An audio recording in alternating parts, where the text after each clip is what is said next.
Umewahi kuamka ghafla usiku, moyo ukidunda kwa kasi, ukijaribu kuelewa ndoto uliyoota, ndoto ambayo ilionekana halisi sana, hadi ukahisi kama ulikuwa unazungumza na mtu huyo ana kwa ana, na si mtu wa kawaida, ni mtu ambaye tayari ameshafariki muda mrefu uliopita.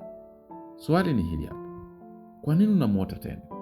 Je, ni kumbukumbu tu au kuna ujumbe unajaribu kufikishwa kwako? Watu wengi hupuuza ndoto hizi, lakini ukweli ni kwamba baadhi ya ndoto zina maana nzito sana kuliko unavyofikiria. Leo utaelewa maana 5 muhimu sana zinazoelezea kwa nini unaota mtu aliyefariki. Na mwisho wa video hii unaweza kubadilisha kabisa namna unavyochukulia ndoto zako. 1. Kumbukumbu na hisia zisizomalizika.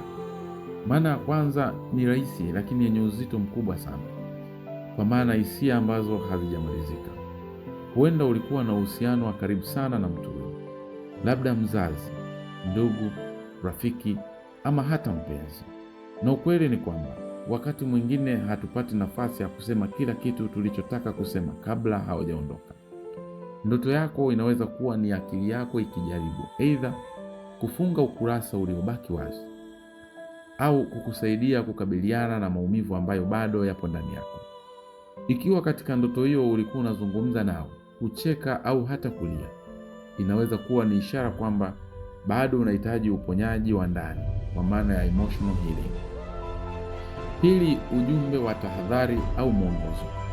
Sasa hii hapa wengi hawaipendi kuisikia, lakini ni muhimu sana. Wakati mwingine ndoto hizi huja kama onyo au mwongozo.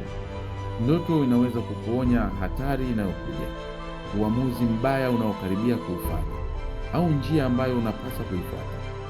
Watu wengi wameshawahi kusema waliona mtu aliyefariki akiwatahadharisha juu ya jambo fulani, na baadaye wakagundua ilikuwa kweli. Jiulize, mtu huyo alikuwa anafanya nini kwenye ndoto yako? Alikuwa anakuambia nini? Alionekana mwenye furaha ama mwenye huzuni? Maelezo haya madogo yanaweza kuwa na maana kubwa sana. 3. Hamu ya kuungana tena. Maana ya 3 ni ya kibinadamu zaidi. Unamkosa. Ni rahisi sana. Wakati mwingine ndoto hizi hazina tafsiri ngumu sana. Ni matokeo ya moyo wako kumtamani mtu huyo. Labda unapitia kipindi kigumu, aidha unahitaji ushauri wake, ama unakumbuka nyakati mlizokuwa pamoja. Ndoto inakuwa kama njia ya akili yako kukupa nafasi ya kuungana naye tena kwa muda mfupi. Na ndiyo maana ndoto hizo huwa na hisia kali sana, kwa sababu zinagusa moja kwa moja sehemu ya moyo wako. 4. Mabadiliko makubwa katika maisha yako. Hii ni moja ya maana ambazo watu wengi hawazijui. Kuota mtu aliyefariki kunaweza kuwa ishara ya mabadiliko makubwa yanayokuja kwenye maisha yako. Kumbuka, kifo mara nyingi kinaashiria mwisho wa kitu, na mwisho wa kitu unamaanisha mwanzo wa kitu kipya. Inaweza kumaanisha unakaribia kuanza hatua mpya maishani. Unaacha tabia au maisha ya zamani, au unabadilika kuwa mtu tofauti kabisa.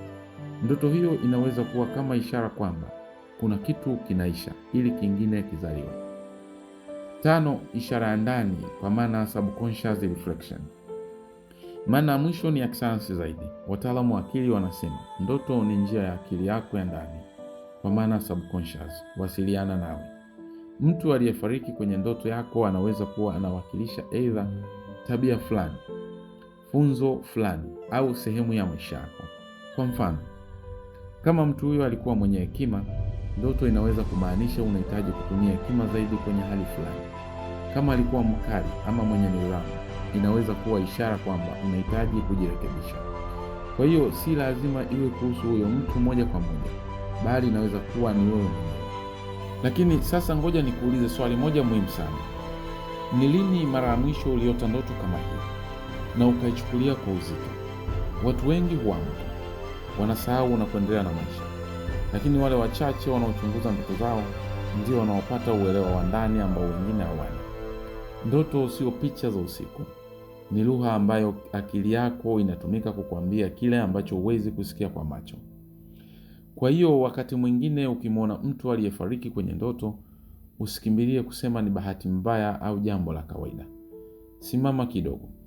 Fikiria na chunguza hisia zako. Jiulize, ndoto hii imenifundisha nini?